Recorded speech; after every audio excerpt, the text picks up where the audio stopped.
Sandhu! What the hell's going on? My shouts were in vain as he pressed ahead, transversing through the blood, guts and gore left in the wake of the voids without a second glance. I chased him for what must have been 15 minutes before he halted to an abrupt stop. What are you? I gasped in between breaths. Then I saw who I was standing in front of. The kid. He was still sitting tight in his cell, his eyes remaining glued to the floor. Sandhu just stood there for a moment and stared at him. Ajay? He finally muttered. The kid, whose name was apparently Ajay, shook his head. I could see tears falling from his face as he did so. No, he choked out. I can't. Sandhu smiled, tears beginning to well up in his own eyes. I know that I said that you wouldn't have to, but I'm sorry. I promised that I'd get you out. Before, I had no idea how, but there's a chance here. We can avoid it now. Ajay looked up, utter fear pervading his expression. I can't face him. Sandhu slowly approached him. It's okay. Ajay seemed to recoil at the seemingly innocuous statement. It's okay, Sandhu repeated, kneeling in front of him. Your gift is your own. Your right to use. Ajay continued shaking his head. You remember what happened? That wasn't your fault. But it was. His voice was beginning to quiver. Sandhu grabbed Ajay by the face, looking him dead in the eyes. You've been lied to by bad people. Those same people are here with us right now. The ones that killed the people you loved and trapped you in this place. Anybody at your age with your ability would have made that mistake. It's not your fault. Ajay wiped a tear from his face. If I let it out, everybody's going to die. Sandhu shook his head. No, you've been practicing, and I've been watching. Better and better every day. Now, it's time to be strong. Your father would have wanted that, no? He would have wanted you to face it head on. Ajay remained hesitant. I'm sorry, but we're out of options here. The man who killed your family wants to kill you as well. I can't stop him. Nobody can. It's all up to you. What are you going to do? Despite still looking at the floor, Ajay suddenly clenched a fist. I'm not sure if it was my imagination or what, but I could have sworn there was a spike in the air pressure around us. Some kind of intense, overwhelming aura emanating from the kid's general vicinity. Or maybe I'd simply seen too much that day. Soon enough, Ajay was standing. Sandhu looked both proud and utterly terrified. He took a deep breath before turning to me. It's a long story. I'll tell you all about it later. But what's about to happen? He lowered his voice. It's going to be dangerous. You don't have to come with us, just hang back. Then after all this is over, we can leave together. It was a vague warning, and one that didn't fill me with the highest degree of confidence. I could have told you myself that things were about to get dangerous, that much was obvious. I'd been watching that danger unfold over the course of an entire day, but now I had a decision to make. Did I really want to be in the thick of it? Did it even matter? Truth be told, I'd been feeling the prospect of death looming over me ever since that first alarm sounded out. I didn't have much time to think about it, though. Before I knew it, Ajay had taken off sprinting, a furious beat in his step. Sandhu hastily followed after, leaving me standing there with a million thoughts racing through my mind. I didn't want to be alone in that place, and I sure as hell didn't want to hang out with Adrian anymore. So I followed. The kid was kind of running blindly, so Sandhu had to direct him towards where Senju was about to make his last stand against Kenta. I was more or less certain that nothing but a gruesome scene would be waiting for us, and I was right. Once we got there, Kale was still a pile of flesh and bones against the wall, while Hugo could do nothing but lie still, his life undoubtedly hanging on by a thread. Along with them, Senju was flattened against the floor. Well, I'm fairly certain it was him. It looked like somebody had been run over by a steamroller.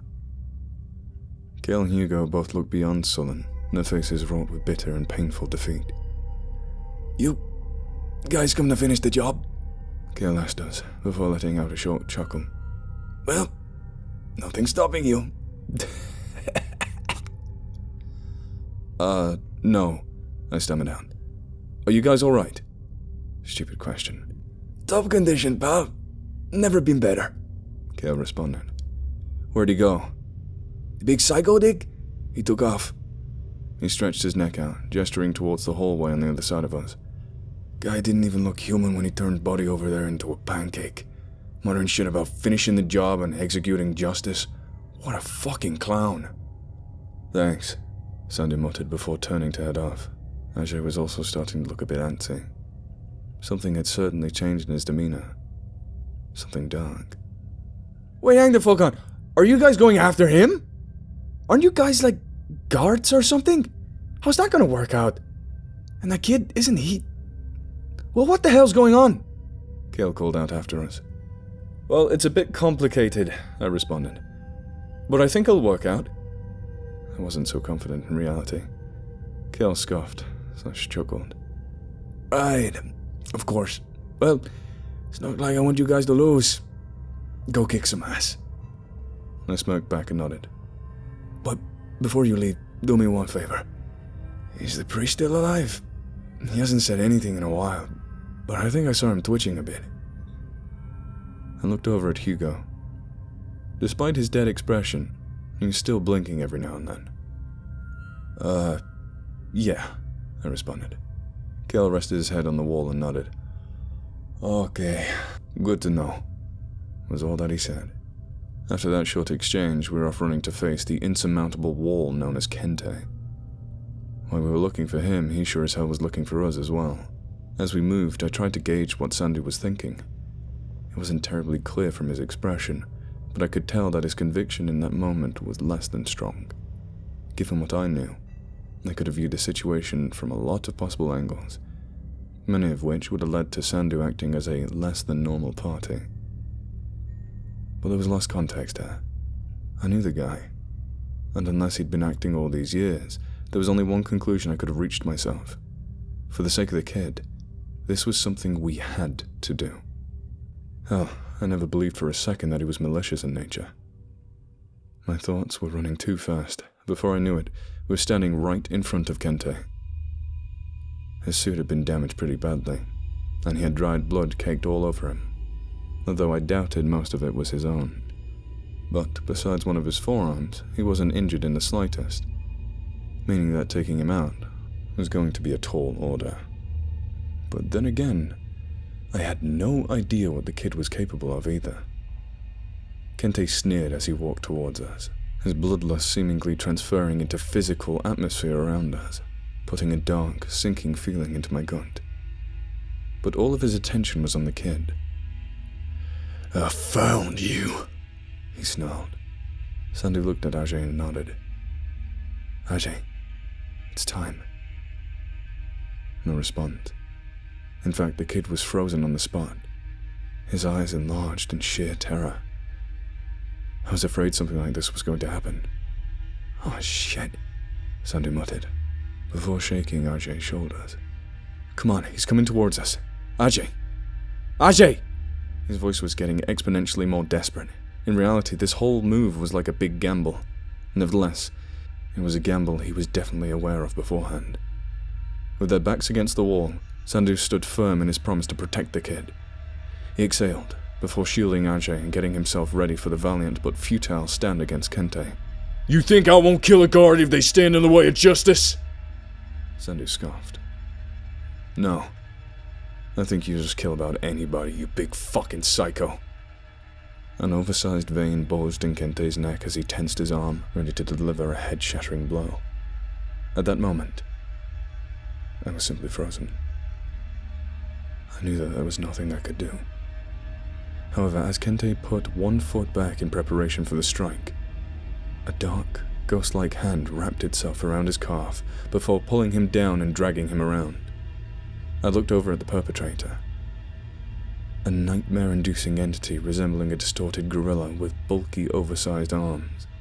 It dragged Kente around on the floor, slamming him through the gauntlet of rails and pillars in the process. The gorilla creature didn't have the upper hand for long, though. Kente let out an otherworldly shriek before chopping one of the creature's arms off and ramming his fist through its head. As the entity fell limp, some kind of portal opened up underneath it, pulling it through. From the shadow's adjacent corridor, Ken stepped out.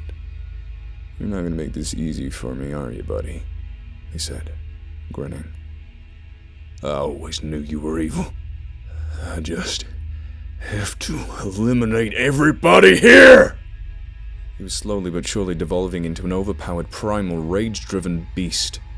"Ken? Why are you—" Sandu spoke up, sounding reasonably confused. Ken just shrugged. "Promise is a promise, remember?" I lost context. Just what the hell had Sandu been doing over the years? "Look out!" The warning had arrived in an opportune time. Kente stepped forward, launching one of his colossal fists straight at Kente's head. Luckily for him, he managed to summon a creature to take the blow for him, just in time. He dove out the way of a follow-up strike seconds later. "Fuck," Ken muttered. "This is going to be annoying." He looked up at Ajay. "Come on, kid. I know what you can do." "I can't," he muttered, cowering down and visibly trembling with fear. "I'm gonna kill." "We're gonna die if you fucking don't," I found myself shouting. "Listen to Sandu, huh? There's no other options here." My outburst probably wasn't all too helpful, but it was my own instinctual fear speaking for me. During the split second when my attention wasn't trained on Kente, he'd gotten within a few inches of me. Before I knew it, I was feeling the iron grip around my forearm. I could feel my bones being crushed in an instant, before I was tossed hard into the wall. My vision faded for just a moment, before all of the pain hit me at once. If I was useless in a fight before, I was entirely out of commission now. I could hardly move as my body slid down the wall, flopping onto the floor. "Fuck!" I spat out, a wave of blood arriving with the word. I could only watch now. With the kid still being scared shitless, there was really only one person capable of fighting. Ken opened up about 10 portals in the circle around him. "Ugh!"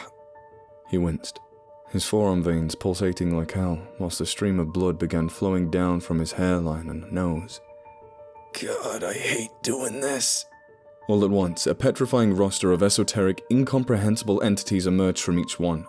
From what I saw, there was a dark blue human-sized eagle that seemed to be composed of ice, some kind of colossal demonic samurai with a flaming sword, a 6-legged creature with large jagged blades jutting out of each corner of its body, a zombified gunslinger seemingly left over from an old west, carrying giant revolvers made out of writhing grey flesh, and a ghoulish humanoid with 4 horns, 5 eyes, 6 arms, and a giant glowing green eyeball on its torso, amongst many others. Ken sighed upon seeing the unsightly creatures being summoned. "Why couldn't I just be a telekinetic or something?" He'd assembled a horde that would have made even the strongest man's knees tremble. But Kente was hardly human anymore. He didn't hesitate for a second. He darted towards in a flash, pulverizing every one of the creatures that stepped to face him, taking only a few small cuts and insignificant strikes in the process. That was, until he got to the horned guy with the eye in the torso. That one managed to catch Kente's punch with one of its many hands. "Evil creature!" he snarled, before throwing a cross with his other hand. It was caught again. While Kente had run out of hands, the creature still had 4.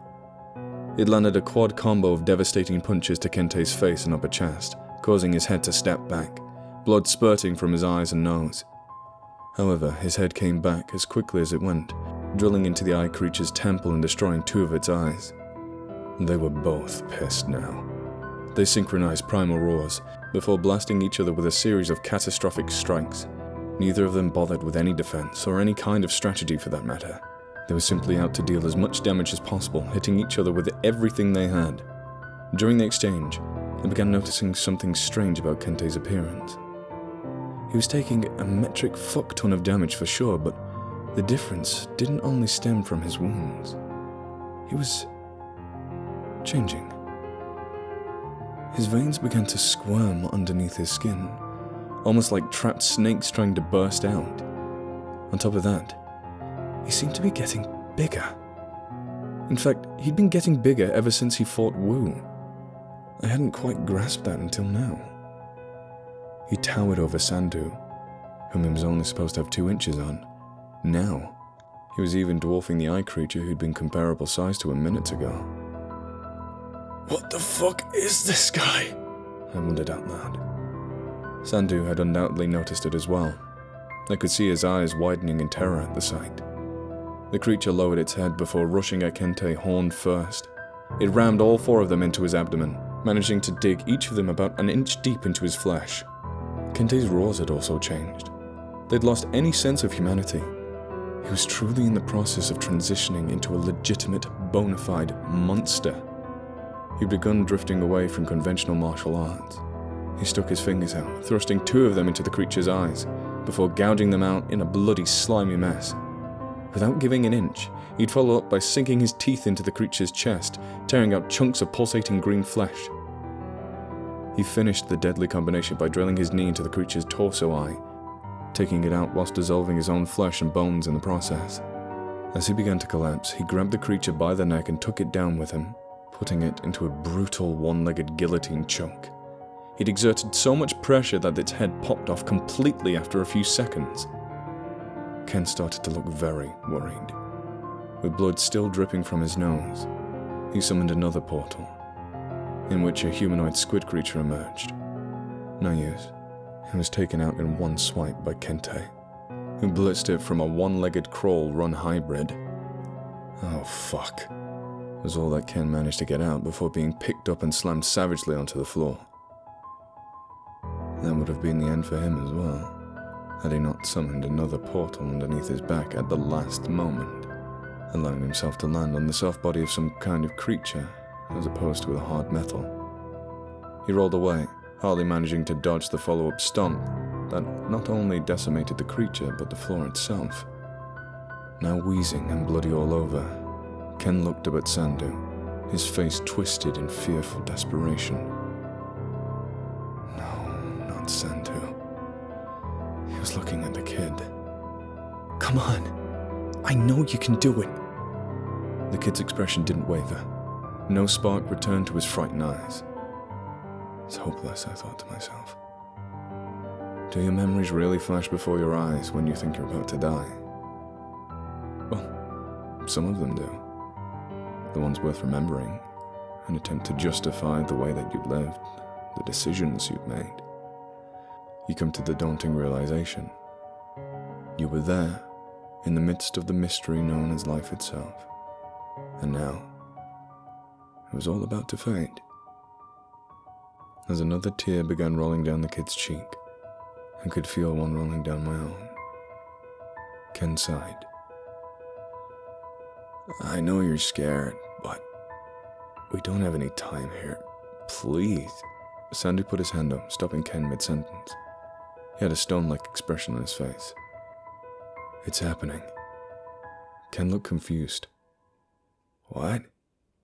I wasn't quite sure of the answer myself, but I got the gist of it. Ajay's body was beginning to visibly vibrate. Something to that effect.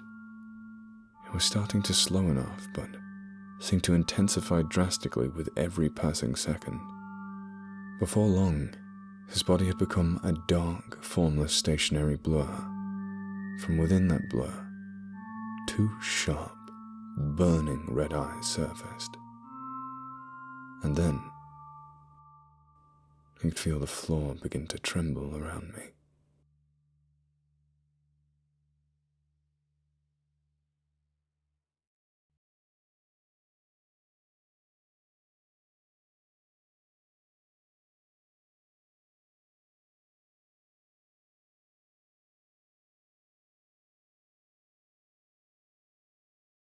If you like this video, please consider subscribing.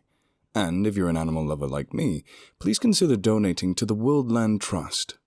a charity that aims to help wildlife through buying land, preventing development, and helping endangered species.